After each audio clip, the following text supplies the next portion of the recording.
కాలచక్రమిరుగగా లేక ఎప్పుడు సంధ్య జపము సేయు జానలార సంధ్య జపములోని జాడలిట్లుండును విశ్వదాభిరామ వినురవేమ.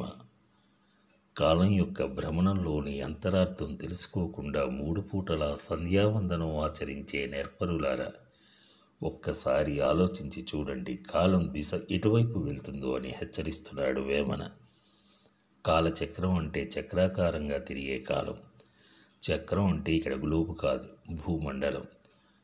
కాలం రోజులు, నెలలు, సంవత్సరాలు, రాసులుగా విభజింపబడింది. అవి గడిచిపోయి మళ్ళీ తిరిగి వస్తాయి. అందుకే చక్రం. ఇంతకు కాలం అంటే ఏమిటి? కాలం అంటే సమయం. దీనిని సూర్యుడు ఏర్పరుస్తాడు. స్థూలంగా అయితే కాలానికి భూత భవిష్యత్తు వర్తమానాలుంటాయి. వాటికి కాలత్రయం అని పేరు. అలాగే ఒక రోజును అంటే 12 గంటలు 5 భాగాలు చేసి ప్రాతకాలం, సంగమకాలం, మధ్యాహ్నం, అపరాహ్నం, సాయంకాలాలు అన్నారు. వీటి మధ్య సుమారుగా 2 గంటల 24 నిమిషాల వ్యవధానం ఉంటుంది. వీటిలో ప్రాత, మధ్యాహ్న, సాయంకాలాలు సంధ్యలు. త్రిసంధ్యల్లో నమస్కారం చేసి గాయత్రి మంత్రాన్ని జపిస్తారు. పద్యంలో ఎప్పుడు అనే మాటకు రోజు 3 పూటల అని అర్థం. ఇంతకు సంధ్య అంటే ఏమిటి?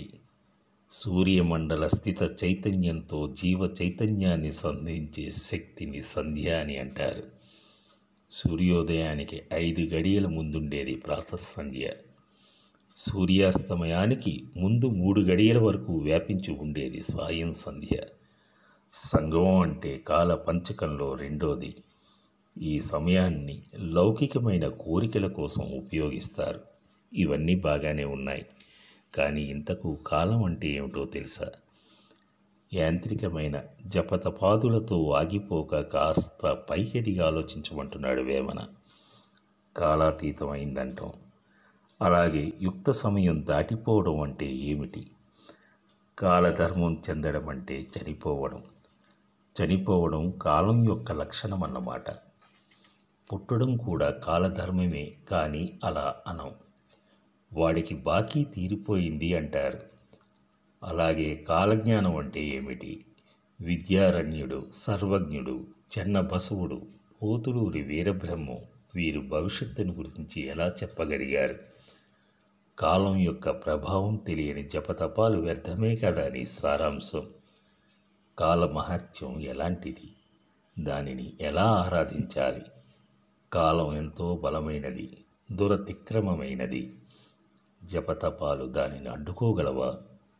ఇంతకు కాలం అంటే ఏమిటి? కాలం అంటే క్రియ. గడిచిపోయేది నీ కాలం కాదు, గడిపేదే నీ కాలం. కాబట్టి కాలాన్ని తెలుసుకుంటే నీకు పరమాత్మకు గల సంబంధం కొంత అవగతం కావచ్చంటున్నాడు వేమన. ఒక స్థాయికి వెళ్ళగలిగితే కాలమే సృష్టి రహస్యం, కాలమే దైవం. ఇది ఈ పద్య సారాంశం.